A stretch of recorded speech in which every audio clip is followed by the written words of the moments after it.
যদি একটা এলাচ মুখে দিয়ে আপনি পরীক্ষা দিতে যান, ঘর থেকে বেরোনোর সময় সবুজ এলাচ মুখে দিয়ে আপনি যদি যে কোনো পরীক্ষা,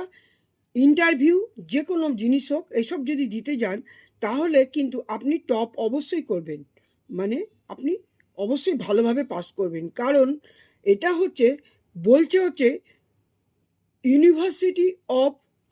স্টাইলিং। এই জিনিসটা বলছে যে এটা রিসার্চ করে বলছে, যেমন আপনি যদি এটা ঘরে আপনি মুখে একটা সবুজ একটা ছোট এলাচ মুখে দিয়ে আপনি ওইটাই পড়েন, গিলে ফেলবেন না, শুধু ওটা পড়েন, এবং সেটা যদি আপনি পরীক্ষার হলে গিয়ে আপনি ওটাই করেন,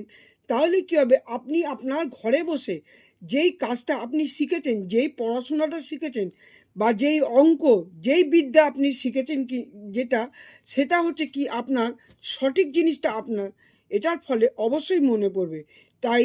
এই জিনিসটার দ্বারা একটা মেমোরি কাজ করে, আমাদের ব্রেনে যেই মেমোরিটা কাজ করে তার ফলে আপনি অবশ্যই টপ করবেন। তাই যারা নাকি এই টপ করতে চান, পরীক্ষায় বলুন, যে কোনো জিনিসে বলুন করতে চান, তারা এই জিনিসটা করলে অবশ্যই সফলতা প্রাপ্ত হবে।